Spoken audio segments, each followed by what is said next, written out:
Hello and welcome. You're watching the Tov Jewish News channel. My name is Michael Wילנסקי and my guest today is Mordechai Keidar, an expert on the Middle East. Mordechai, hello. Nice to see you, sir. Mordechai, so the first topic I want to talk to you about is related to President Trump's recent victory in Iowa. So everything looks like Trump will win the Republican nomination and will possibly become the president after the 2024 election. And you are an expert on the Middle East. You know what's going on in the Arab houses. What are they talking about?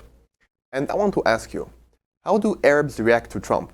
Are they being afraid of America when Trump is in power in comparison to when Biden is in power? How do they really see him? Well, most of the Arabs, they despise Trump. He reflects, as much as they feel, white supremacism, which they hate. Biden doesn't reflect it in such a way, but Trump, in their view, views them from high and above. This is the first point. The second problem is that he supports Israel. And in most of the Arabs, most part of the Arabs do not like it at all. They still remember that he recognized Jerusalem as the capital of the Jewish state, and they don't like it at all. And therefore, for them, means for the Arabs, Trump is a very bad choice. They prefer Biden or another Democrat candidate because they feel that the Democratic Party, especially with the presence of Rashida Tlaib and Ilhan Omar, is much more friendly to the Arabs and the Islamic world as well. Don't they see but all of the American politicians as some kind of white supremacists who are trying to establish, European and Western imperialism in the Middle East? No.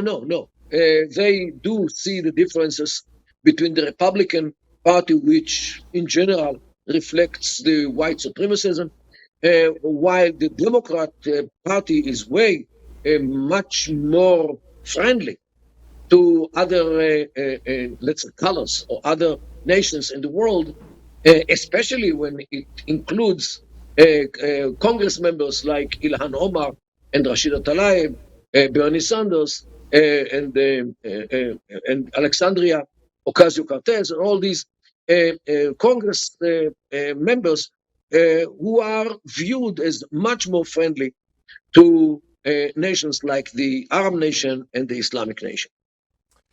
Donald Trump has recently said that if he would be in power, the war in Israel wouldn't happen.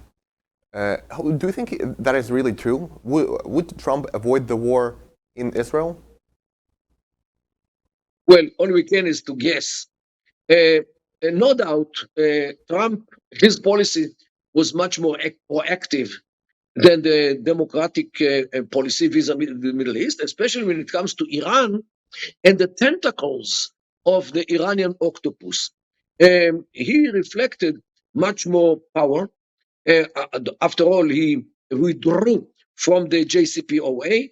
He imposed the sanctions, many sanctions on Iran, and probably he would prevent the Iranian expansionism as we see today, how Iran operates the Houthis in Yemen in order to jeopardize the naval traffic in the Red Sea.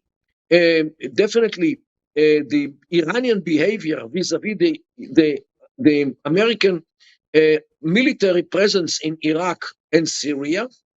I believe that Trump would be much more effective in deterring Hezbollah as well.